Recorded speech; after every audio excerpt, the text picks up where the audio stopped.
Soal yang pertama, langkah pertama dalam merumuskan diagnosis keperawatan adalah, menurut Sobat Cahaya semua, jawaban yang tepat adalah C. Menganalisa data. Dalam merumuskan suatu diagnosa keperawatan, ada langkah-langkah atau tahapan atau proses yang Sobat Cahaya semua harus ketahui, yaitu pertama, menganalisa data. Yang kedua, identifikasi masalah. Yang ketiga, menegakkan diagnosa. Dan yang terakhir atau keempat yaitu mengurutkan diagnosa berdasarkan prioritas. Dalam menganalisa suatu data, ada dua tahapan yang Sobat Cahaya harus perhatikan, yaitu yang pertama, bandingkan data dengan nilai normal. Data-data yang kita dapatkan dari pengkajian sebelumnya, kita bandingkan dengan nilai-nilai normal dan diidentifikasikan tanda dan gejala yang bermakna. Dalam artian lain, data-data yang kita rasa mengarah pada abnormal, baik itu yang pasien rasakan maupun hasil dari pemeriksaan lainnya yang kita kumpulkan, karena pasti akan mengarah pada suatu permasalahan pada pasien. Tahap analisa data yang kedua adalah kelompokkan data. Jadi, di tahap ini, tanda atau gejala yang dianggap bermakna atau abnormal dikelompokkan berdasarkan pola kebutuhan dasar. Pola kebutuhan dasar yaitu meliputi respirasi, sirkulasi, nutrisi atau cairan, eliminasi, aktivitas atau istirahat, neurosensori, reproduksi atau seksualitas, nyeri atau keamanan, integritas ego, pertumbuhan atau perkembangan, kebersihan diri, interaksi sosial, dan keamanan atau proteksi. Jadi, tidak semua pola ini harus ada di pasien ya Sobat Cahaya, tergantung dari kondisi pasien tersebut. Setelah menganalisa data, langkah merumuskan diagnosa yang kedua adalah identifikasi masalah. Apakah masalah tersebut masuk kategori aktual, risiko, atau promosi kesehatan? Diagnosa aktual menjelaskan masalah nyata yang saat ini dialami oleh pasien dengan data klinis yang ditemukan. Diagnosa risiko menjelaskan masalah kesehatan yang belum terjadi dan akan mungkin terjadi jika tidak dilakukan intervensi dengan tepat. Sedangkan untuk diagnosa promosi kesehatan menjelaskan kemungkinan peningkatan status kesehatan atau kesejahteraan pasien. Langkah merumuskan diagnosa ketiga adalah perumusan diagnosis keperawatan. Perumusan atau penulisan diagnosis disesuaikan dengan jenis diagnosis keperawatan.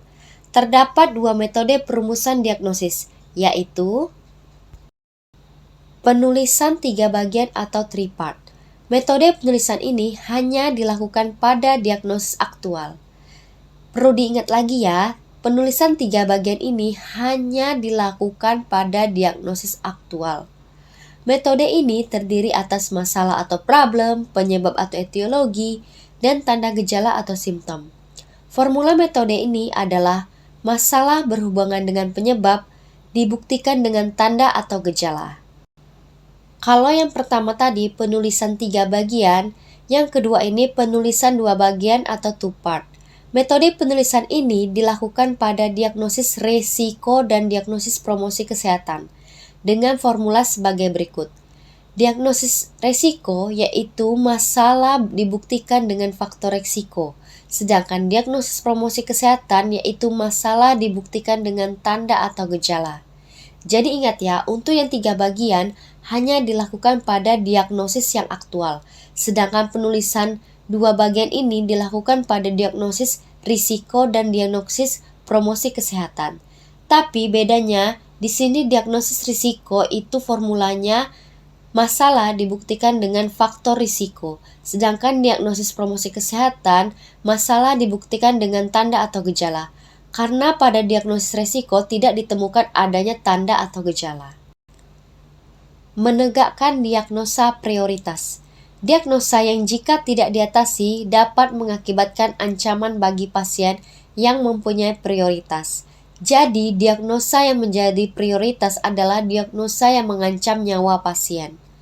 Lanjut ke soal nomor 2. Di bawah ini yang termasuk data subjektif dalam pengkajian keperawatan adalah, menurut Sobat Cahaya semua, jawaban yang tepat adalah D. Riwayat kesehatan dari pasien. Seperti yang kita ketahui, data subjektif adalah data yang didapatkan dari pasien sebagai suatu pendapat terhadap suatu situasi atau kejadian.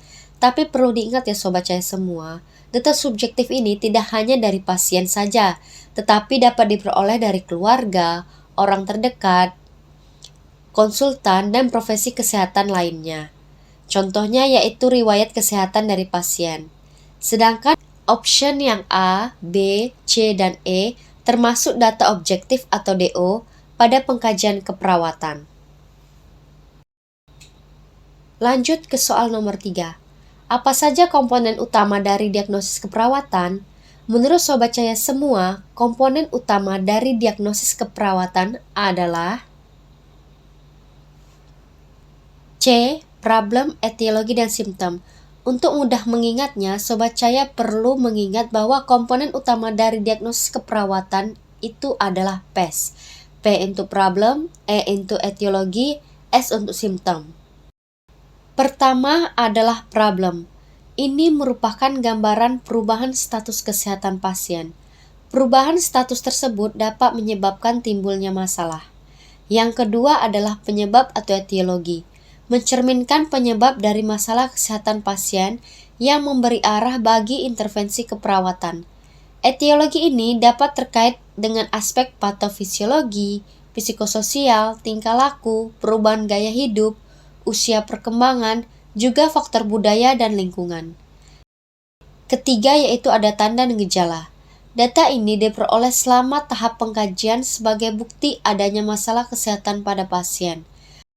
Data merupakan informasi yang diperlukan untuk merumuskan diagnosis keperawatan.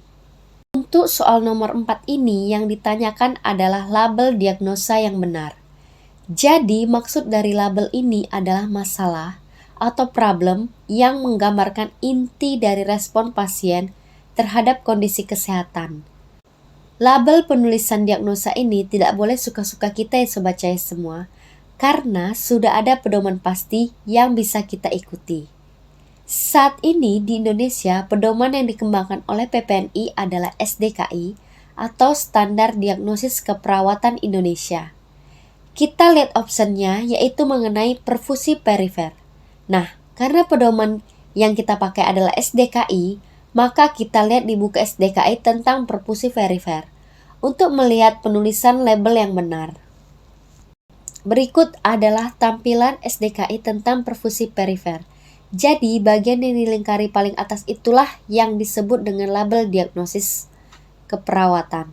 Jadi, jawaban yang tepat adalah D. Perfusi perifer tidak efektif. Soal nomor 5. Yang ditanyakan pada soal ini adalah, berdasarkan pernyataan di atas, data tersebut termasuk dalam pengkajian. Menurut Sobat Cahaya semua, jawaban yang tepat untuk soal nomor 5 ini adalah A. Riwayat kesehatan sekarang. Di mana pada riwayat kesehatan sekarang, data yang didapatkan pada pengkajian yaitu 1. Keluhan utama dan yang kedua kronologi keluhan. Poin pada kronologi keluhan yaitu faktor pencetus keluhan, timbulnya keluhan, lamanya keluhan, dan upaya untuk mengatasi keluhan tersebut.